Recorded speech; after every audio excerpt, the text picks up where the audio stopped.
El día de mi boda, el silencio que me rodeaba era atronador. No me refiero a la serenidad de un momento especial, sino al ensordecedor eco de una ausencia elegida. Era el sonido de la familia que, por mi propia decisión, no estaba allí para presenciar uno de los momentos más importantes de mi vida. Y de alguna manera paradójica, en esa ausencia tan marcada, en ese vacío que yo mismo había creado, encontré una libertad que nunca antes había conocido. Una liberación del peso de las expectativas, de las comparaciones y de un rol secundario que había interpretado durante demasiado tiempo. Fue el silencio de mi paz, de mi victoria personal, el preludio de convertirme, por fin, en el protagonista de mi propia historia. Desde que tengo memoria, mi lugar en la familia siempre fue el de Mateo, el hermano mayor, sí, pero nunca el protagonista. Era como si el guión de nuestra vida familiar estuviera escrito con un único papel principal.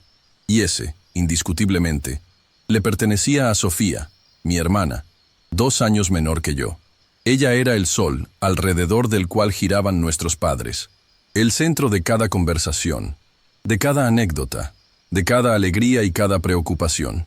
Yo, en cambio, era la sombra proyectada, la figura en el fondo de la foto familiar que pasaba desapercibida. Recuerdo vívidamente incontables escenas que pintaban este cuadro. En la mesa, si por alguna razón Sofía no tocaba su comida, automáticamente, el plato de papas fritas que tanto le gustaba aparecía mágicamente en su lugar, mientras el mío, si no lo comía, simplemente desaparecía sin objeción. Mis logros académicos, mis sobresalientes en matemáticas o ciencias, eran recibidos con un lacónico, bien hecho, se esperaba de ti, Mateo. Una palmadita en la espalda que sabía a nada. Eran la norma, no el motivo de celebración. Pero si Sofía llegaba a casa con un aprobado raspado, la casa se llenaba de consuelo y justificaciones. Pobrecita, seguramente el examen fue muy difícil. O está estresada por el baile del colegio. Mis A eran apenas un suspiro. Sus C eran un evento que movilizaba a toda la familia. Este patrón se extendía a todos los aspectos de nuestra vida. Cuando a mí me ascendieron en mi primer trabajo, un logro por el que había luchado con uñas y dientes, la noticia fue despachada en una cena familiar con un «Ah, sí, ¿y qué tal tu nuevo puesto, Mateo?».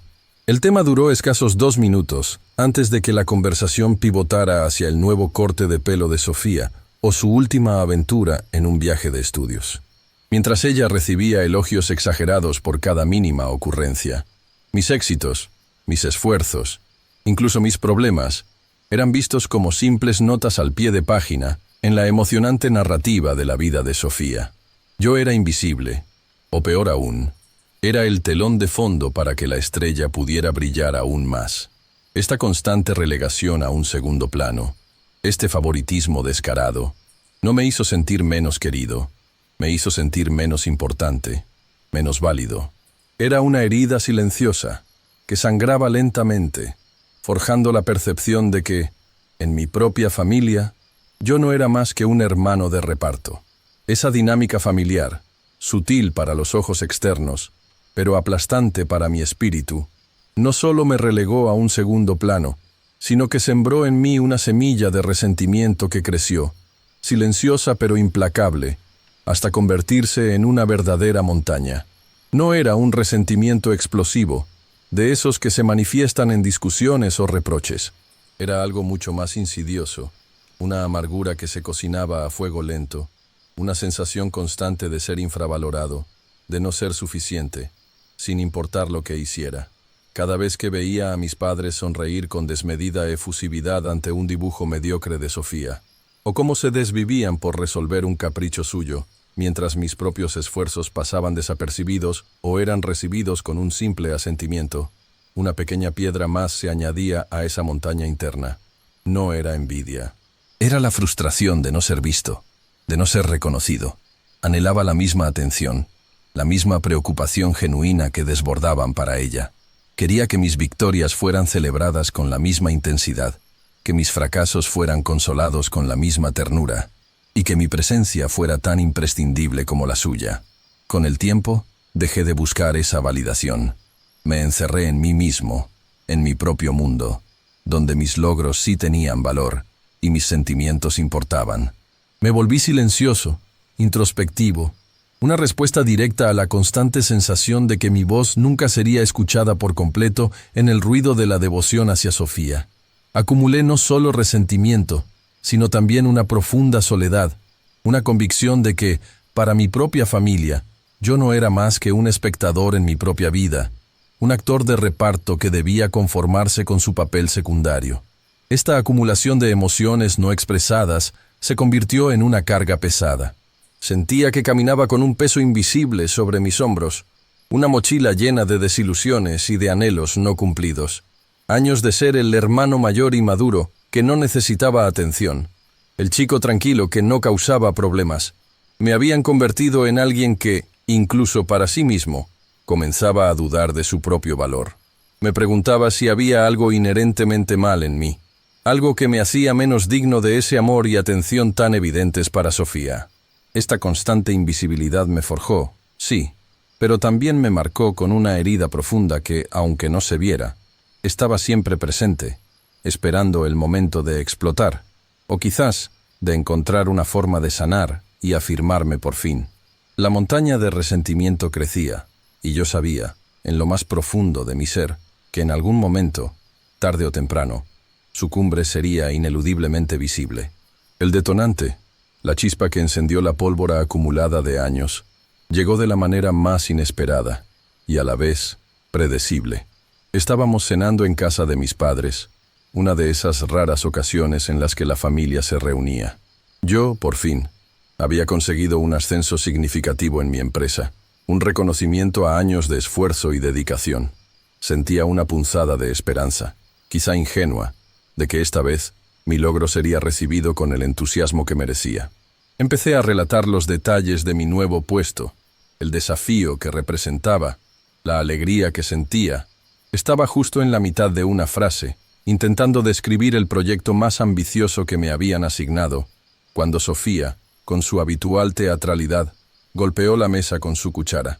«¿Adivinen qué?», exclamó con una sonrisa radiante que eclipsaba cualquier otro tema. Todos los ojos se giraron hacia ella. Mi padre dejó el tenedor a un lado.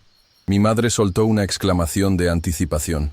Yo me quedé con la palabra a medio decir, la historia de mi ascenso desvaneciéndose en el aire como una nube de humo. Sofía anunció su compromiso. El cuarto estalló en vítores, abrazos y lágrimas de alegría. Mi logro, mi momento, fue barrido bajo la alfombra de la euforia ajena. No hubo ni un «termina lo tuyo, Mateo», ni un «felicidades por tu ascenso», antes de que la conversación se volcara por completo en los planes de boda de Sofía. Una vez más, fui un extra en mi propia vida. Los días siguientes transcurrieron en una especie de neblina para mí. Esperaba, con una parte de mí que todavía se aferraba a la idea de una familia unida, que me incluyeran en los preparativos de la fiesta de compromiso. Quizás me pedirían ayuda para organizar, o al menos me darían los detalles para asistir. Mi mente construía escenarios donde yo, el hermano de la novia, tendría un rol. Ingenuo, ¿verdad? La invitación nunca llegó. No hubo llamadas, ni mensajes, ni siquiera un comentario casual. La montaña de resentimiento se hizo más alta, pero me esforcé por ignorarla, por no darle voz. La cruda realidad me golpeó de lleno unos días después, cuando abrí mi cuenta de Facebook. Allí, en mi feed, se desplegaba una avalancha de fotos y videos de la fiesta de compromiso de Sofía. Cada imagen era una puñalada. Mi hermana, radiante, con su prometido. Mis padres, sonriendo de oreja a oreja. Tíos, primos, amigos. Hasta tía Celina, que vive al otro lado del país y a la que hacía años que no veía, estaba allí. Su risa se materializaba en las fotos. Sus brazos alrededor de Sofía eran una prueba de su presencia. Y yo, Mateo, su hermano, no figuraba en ninguna. Ni siquiera una esquina del fondo, borroso, accidental. Ni una sola foto, ni un solo comentario me mencionaba. Era como si no existiera. Había sido completamente borrado de la narrativa, excluido de un evento familiar tan significativo, sin explicación alguna. La rabia, el dolor y una profunda sensación de traición me invadieron. Ese día, algo dentro de mí se rompió, y supe que no había vuelta atrás. Aquella exclusión, tan pública y tan deliberada, fue la última gota que derramó el vaso. El dolor y la rabia me carcomían. Después de ver las fotos de la fiesta de Sofía en Facebook, supe que no podía quedarme en silencio. Tomé el teléfono y marqué el número de mi madre. Mi corazón latía desbocado, una mezcla de nerviosismo y una determinación férrea. Quería respuestas, quería una explicación. No quería gritar ni discutir, solo entender cómo era posible que mi propia familia me hubiera excluido de un momento tan importante, tan público, como el compromiso de mi hermana. Cuando mi madre contestó, su voz sonaba monótona, casi aburrida. Intenté mantener la calma, explicarle cómo me sentía al haber sido ignorado. ¿Por qué no me invitaron a la fiesta de Sofía?, pregunté, mi voz temblorosa a pesar de mis esfuerzos. Hubo un silencio al otro lado de la línea, no de sorpresa, sino de cálculo. Y luego, la respuesta que me heló la sangre, dicha con una frialdad que me perforó el alma.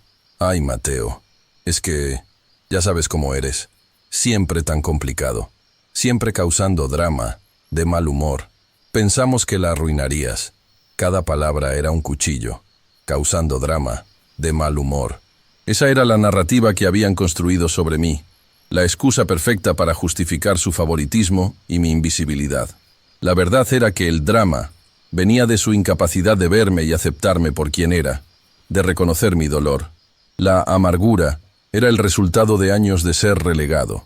Escuchar eso, tan descaradamente, tan sin culpa, fue un punto de no retorno. Me di cuenta de que no había malentendido, no había un error, era una elección. Yo era el problema en su conveniente ficción familiar. Mi respiración se aceleró. No sé de dónde saqué la fuerza, pero las palabras salieron de mi boca antes de que pudiera detenerlas, cargadas de todo el resentimiento que había acumulado. «Mamá», dije, con una voz que apenas reconocía como mía. «Si crees que soy tan problemático y amargado, supongo que no te importaría perderte. Mi propio matrimonio, ¿verdad?». La frase flotó en el aire. Esperaba una reacción, un arrepentimiento, una negación. En cambio, escuché una risa seca, un sonido áspero y sin emoción. «Ay, Mateo, ¿qué cosas dices? Claro que me importaría», respondió, pero su tono era una burla, una completa falta de seriedad. Esa risa, ese desprecio velado, fue el golpe final. Colgué el teléfono. Mis manos temblaban. Mis ojos se llenaron de lágrimas, pero no de tristeza, sino de una rabia helada y una claridad absoluta. En ese momento, en ese preciso instante, tomé la decisión. Si ellos no me valoraban lo suficiente como para invitarme al compromiso de mi hermana, si mi presencia era una molestia, entonces yo no los quería en el día más importante de mi vida. Aquella conversación no solo confirmó mis peores temores, sino que también me dio la fuerza para cortar el cordón umbilical de esa dinámica tóxica. Miré a mi lado, donde Elena, mi novia de 2 años, dormía plácidamente. Su apoyo incondicional, su amor sincero, siempre habían sido mi refugio. Ella me veía, me valoraba, me amaba por quien era, con mis virtudes y mis defectos. Ella era mi verdadera familia, y en ese instante supe lo que tenía que hacer. A la mañana siguiente, le pedí matrimonio, no como un acto de despecho, sino como una afirmación de mi propia felicidad, una declaración de independencia. Y decidí que mi boda sería una celebración de amor y autenticidad, libre de la toxicidad que había definido mi vida familiar. Sería un matrimonio sin ellos. Sería el inicio de mi propia historia, escrita por mí mismo.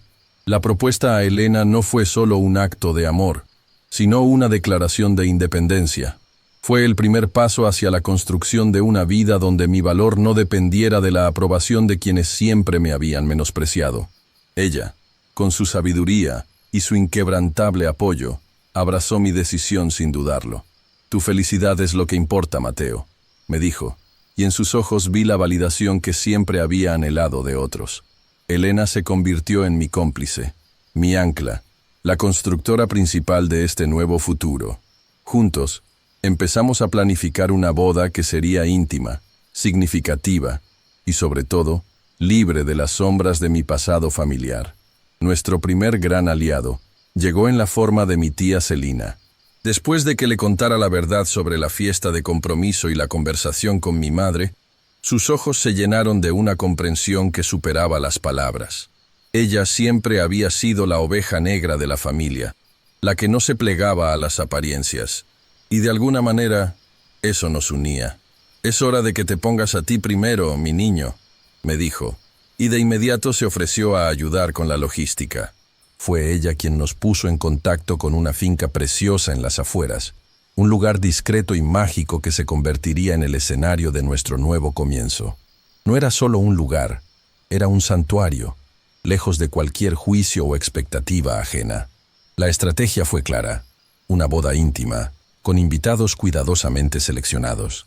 Solo aquellos que verdaderamente nos conocían, nos querían y celebraban nuestra unión sin agendas ocultas. Decidimos enviar invitaciones físicas, hechas a mano por Elena, con un cariño infinito, para evitar cualquier rastro digital que pudiera llegar a oídos o pantallas de mis padres y Sofía. Cada sobre sellado era un acto de fe, una promesa de que esta vez la exclusión sería mía, deliberada y justificada. La lista era corta, pero llena de personas que llenaban nuestros corazones. Amigos cercanos, algunos colegas y, por supuesto, la tía Celina y su hija, mi prima Liliana, que siempre había tenido un espíritu más libre que el resto de la rama familiar. La calma duró poco. Apenas unas semanas antes de la boda, el primer aviso llegó. Un mensaje de un amigo preguntando si era cierto lo de mi matrimonio. Mi corazón dio un vuelco. Luego, otro y otro. La burbuja de secreto se había roto. La confirmación llegó de la forma más predeciblemente moderna. Liliana. Con toda la inocencia, o quizás con una mezcla de ingenuidad y un toque de rebeldía, había tomado una foto de nuestra hermosa invitación hecha a mano y la había publicado en el muro de Facebook de su madre, la tía Celina, con la efusiva frase: «¡Qué emoción, mi primo Mateo se casa! La invitación es preciosa». Fue como si se hubiera activado una bomba. En cuestión de minutos, mi teléfono empezó a vibrar sin control. Mensajes de WhatsApp, llamadas perdidas, notificaciones de Facebook. Mis padres, Sofía, tíos, primos lejanos, todos. La indignación era palpable en cada palabra. Los mensajes de mi madre, primero de incredulidad, luego de furia. «¿Cómo es posible que te cases y no nos digas nada? Somos tu familia». Las llamadas de mi padre, con un tono de voz que alternaba entre la decepción y la rabia contenida, exigiendo una explicación. Y luego, los de Sofía. Sus mensajes eran los más hirientes, pero a la vez, los que más confirmaban mi decisión. «¿Cómo puedes ser tan pequeño, Mateo? Tan infantil. Te vas a casar y nos excluyes. Esto es una pataleta». Se leía en mayúsculas, llenos de exclamaciones. Era la clásica proyección. Ella me acusaba de sus propios comportamientos.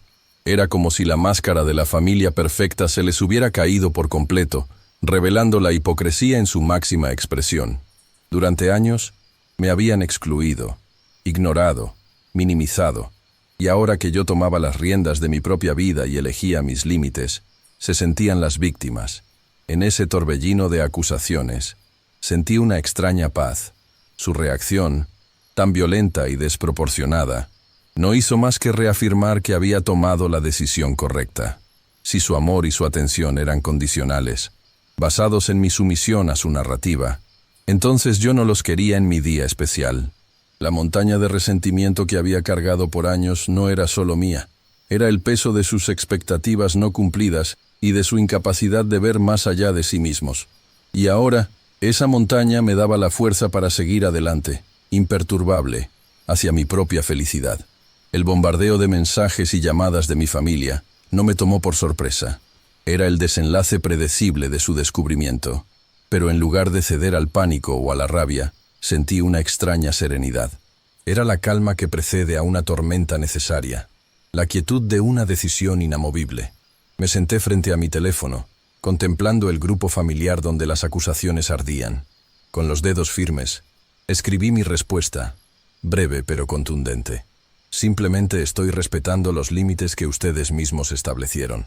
Envié el mensaje y silencié la conversación. No había más que decir. La verdad, a veces, es la defensa más poderosa. Creí que eso sería todo, que la furia se calmaría o que al menos me dejarían en paz. Me equivoqué.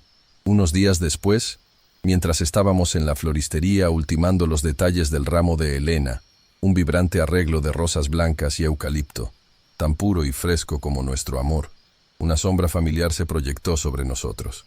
Levanté la vista y allí estaba él, mi padre. Su rostro, generalmente una máscara de control, estaba crispado por una mezcla de ira y lo que parecía ser una incipiente desesperación.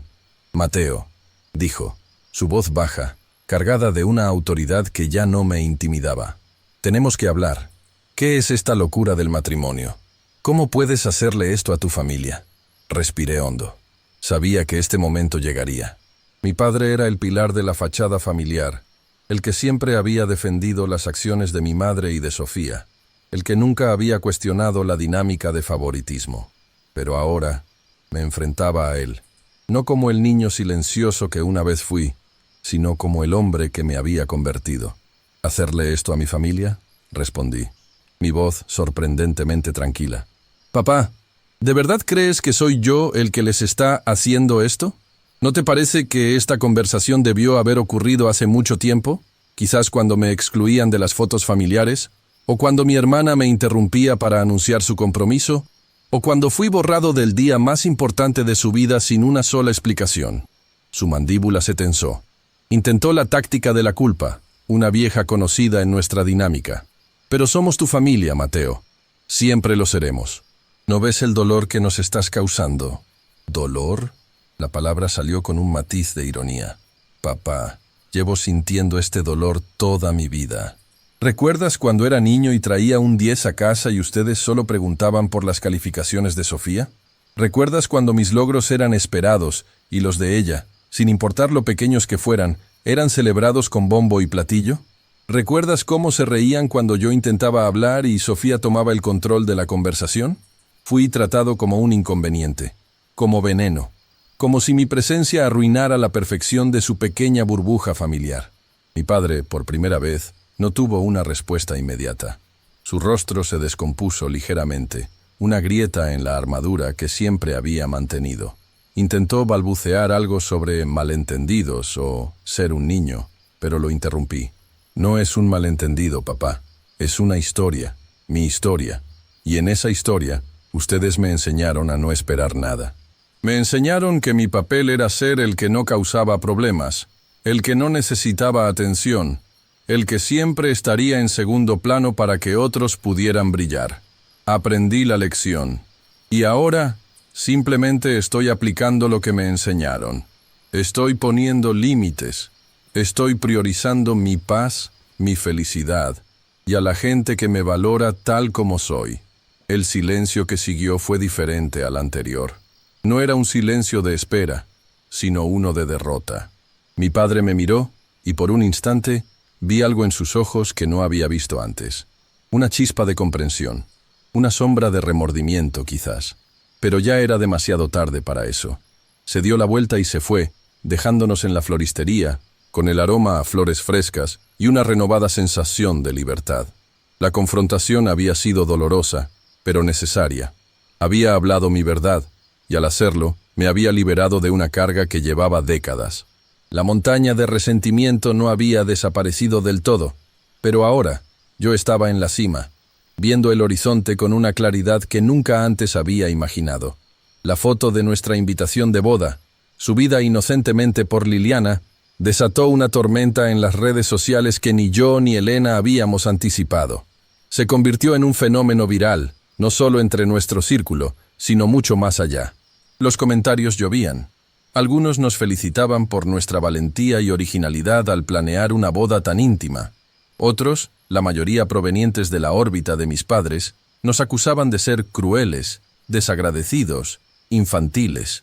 La narrativa que ellos habían construido sobre mí, la de un hijo problemático y amargado, parecía estar ganando terreno entre aquellos que solo conocían su versión de la historia.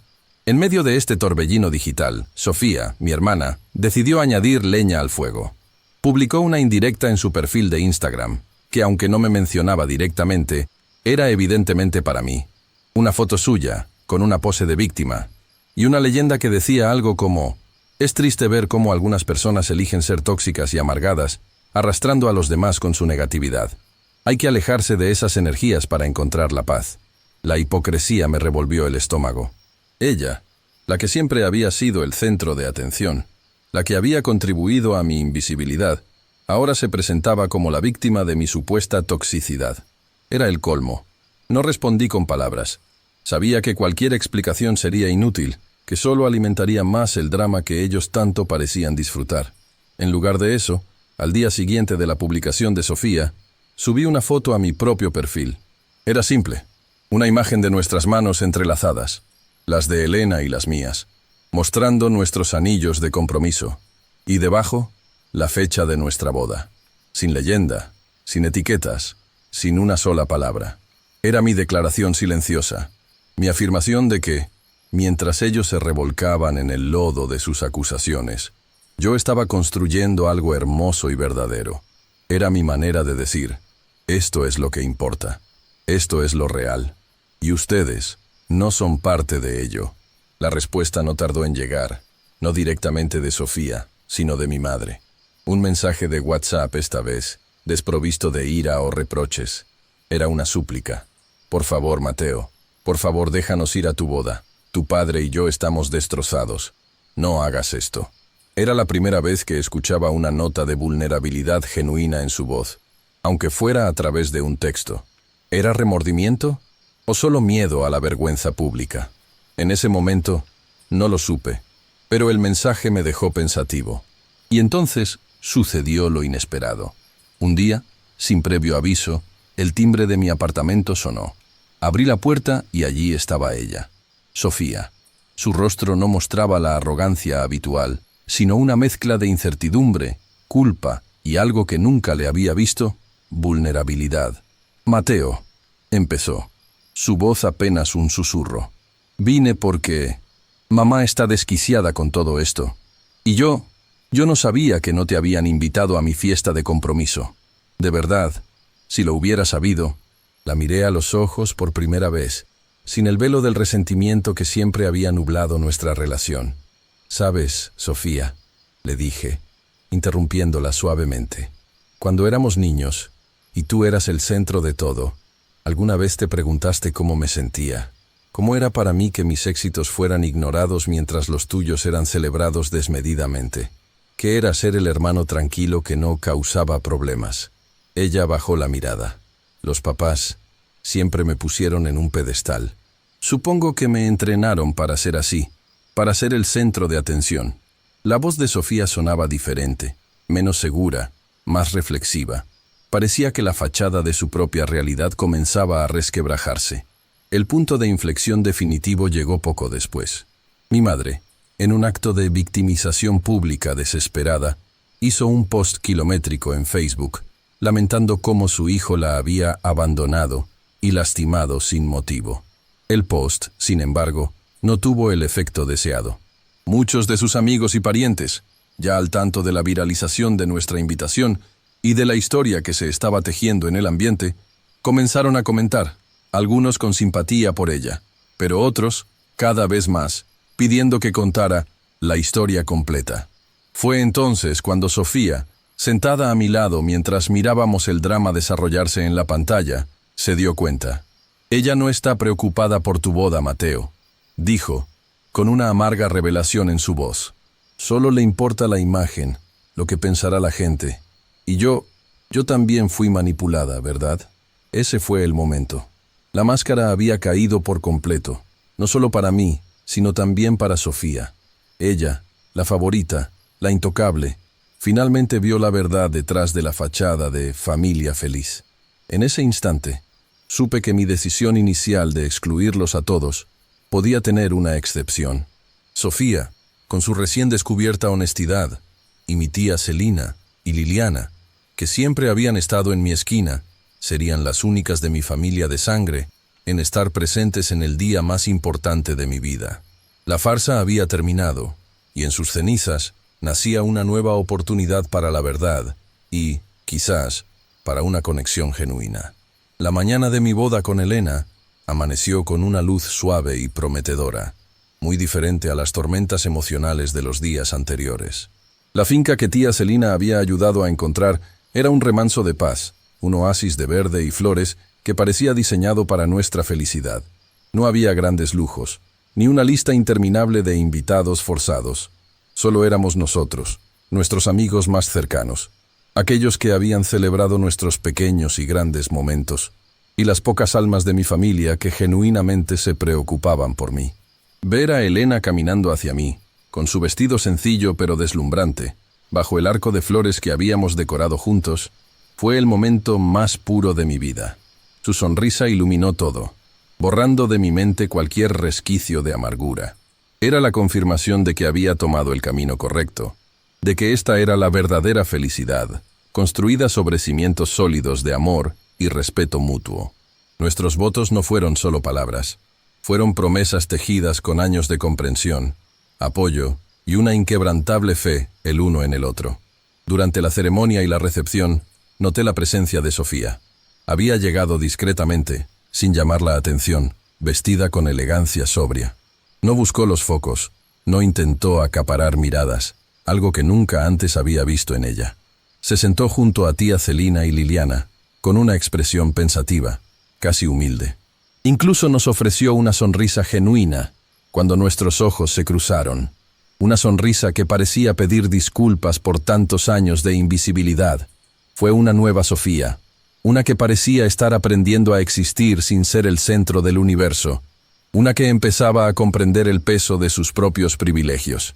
Su presencia, aunque todavía teñida por nuestro pasado, fue un bálsamo, una pequeña señal de esperanza de que, quizás, la verdad, sí tenía el poder de sanar. La celebración transcurrió con una alegría auténtica, sin pretensiones. La música era suave, las conversaciones eran sinceras, y cada mirada intercambiada con Elena reafirmaba mi decisión. Era un día perfecto, nuestro día. Y entonces, en medio del brindis, mientras las risas llenaban el aire, un camarero se acercó a nuestra mesa. Llevaba una pequeña tarjeta elegante en una bandeja. «Para el señor y la señora», dijo, con una pequeña reverencia. Mis manos temblaron ligeramente al tomarla. No era un regalo, era una carta. La letra cursiva, familiar y a la vez extraña, me hizo saber de inmediato quién era la remitente. Era de mi madre. Abrí el sobre con una mezcla de curiosidad y cautela. Elena puso su mano sobre la mía, ofreciendo un apoyo silencioso. La carta era corta, pero cada palabra resonaba con una profundidad que nunca había esperado de ella. No había reproches, ni intentos de manipular. Hablaba de orgullo. Un orgullo por el hombre en el que me había convertido, por la vida que estaba construyendo. Hablaba de errores, de lo mucho que lamentaba no haber estado a la altura como madre en el pasado. Y terminaba con una frase que se me clavó en el corazón. Solo te pido una oportunidad, Mateo. Una oportunidad para intentar, una vez más, ser la familia que siempre debimos ser. Sé que no te fallaré esta vez. Levanté la vista. La sala seguía inmersa en la celebración. Nadie, excepto Elena, sabía lo que acababa de leer. Las palabras de mi madre eran un golpe inesperado, un reconocimiento, un atisbo de arrepentimiento. ¿Era sincero? ¿O era el miedo a la condena social, a la pérdida de un hijo para siempre? En ese momento no lo sabía, y no me importó analizarlo. Lo que sí supe fue que aquella carta, aquel gesto tardío y torpe, era un comienzo tardío y desordenado. No era una rendición total, no era una absolución inmediata de años de dolor, pero era algo. Era una grieta en el muro que habíamos construido entre nosotros. Volví a mirar a Elena, que me sonreía con ternura. Luego, mi mirada se posó en Sofía, que ahora reía con Liliana. Este día, nuestro matrimonio, no se trataba de ellos, ni de sus remordimientos. Se trataba de nosotros. Y con una profunda sensación de paz, guardé la carta. Este es el día más feliz de mi vida, le susurré a Elena, y era la verdad más pura que había pronunciado jamás. La reconciliación, si es que llegaba, sería en mis términos, a mi tiempo. Hoy, solo hoy, celebrábamos el triunfo de nuestro amor y mi propia libertad. El torbellino de la boda se disipó, dejando tras de sí una calma profunda y una felicidad que se sentía genuina, arraigada. La carta de mi madre, aquella misiva inesperada, permaneció guardada, una especie de comodín en mi bolsillo. No la había olvidado, pero tampoco me había precipitado a responder. Necesitaba espacio, tiempo para asimilar todo lo que había ocurrido, para disfrutar de la recién descubierta libertad de ser yo mismo, sin la sombra constante de la aprobación familiar. Un mes después de mi boda, el timbre de mi apartamento sonó de nuevo. Al abrir la puerta, me encontré con mi madre. Esta vez, no había una súplica en sus ojos, ni una acusación. Solo un cansancio evidente y una caja de cartón vieja en sus brazos. Me sorprendió su visita, pero la invité a pasar. Se sentó en el sofá y con un suspiro, colocó la caja frente a mí. «Encontré esto limpiando el ático», dijo su voz, suave y casi irreconocible. «Son tus cosas de niño. Dibujos, algunas cartas viejas, tus primeros libros. Pensé que querrías tenerlos». Abrí la caja con cautela. Dentro, yacían tesoros olvidados de mi infancia. Un dibujo de un cohete espacial con mi nombre garabateado. Una carta que le había escrito a los Reyes Magos. Un peluche desgastado. Cada objeto era un eco de un pasado que había creído, en gran parte, ignorado y desechado. La revelación de que esas memorias no habían sido tiradas, que de alguna manera habían sido preservadas, fue un golpe emocional. No era una disculpa verbal, pero era un gesto tangible. Una pequeña fisura en el muro que habíamos construido. Hablamos durante horas, no de la boda, no de culpas, sino de cosas triviales, de la vida, de recuerdos lejanos. Y por primera vez en años, sentí que me veía, no a un personaje en su obra, sino a mí, Mateo, su hijo. No hubo grandes reconciliaciones, ni lágrimas dramáticas. Solo una conversación tranquila, honesta, entre dos adultos que habían pasado por mucho. Al irse, me dio un abrazo, algo que no recordaba de hacía mucho tiempo.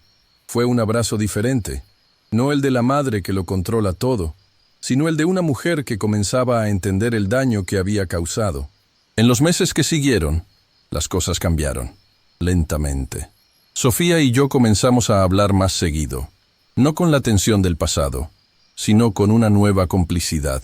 Ella, a su manera, estaba procesando su propia verdad, su propio despertar a la manipulación. Tía Celina y Liliana se convirtieron en figuras aún más cercanas, el puente hacia un entendimiento gradual. La relación con mis padres sigue siendo un trabajo en progreso. No hay euforia ni un regreso a una normalidad que nunca existió. Hay llamadas ocasionales, encuentros breves, una especie de coexistencia respetuosa pero cautelosa. Entiendo que la confianza se rompe en un instante y se reconstruye en una eternidad, si es que se reconstruye. Pero lo más importante de todo es la paz que habita en mí. La montaña de resentimiento no ha desaparecido por completo, pero ya no me pesa. Se ha transformado en un monumento a mi resiliencia, a la valentía de haber defendido mi verdad. Aprendí que la felicidad no es un destino al que te lleva tu familia, es un camino que construyes tú mismo, con las personas que eligen caminar a tu lado, valorándote por lo que eres, no por lo que esperan que seas. Hoy soy el protagonista de mi propia historia. Mis decisiones, mis éxitos, mis fracasos, son míos. Mi matrimonio con Elena es el ancla que me mantiene firme, el faro que ilumina mi camino. Ya no busco la validación externa, la aprobación de quienes una vez me relegaron. He encontrado mi voz, mi lugar en el mundo, y la serenidad de saber que a pesar de las cicatrices, soy completo. La reconciliación con mi familia, si sucede plenamente, será un proceso largo y delicado, guiado por la autenticidad y el respeto mutuo. Pero no es una necesidad, es una posibilidad. Lo que sí sé es que el holofote ya no me ciega ni me asusta, y mi papel de coadjuvante es un recuerdo lejano. Me convertí en el escritor, el director y el actor principal de mi vida, y en esa obra, la libertad es el guión, y el amor propio, el mejor de los aplausos.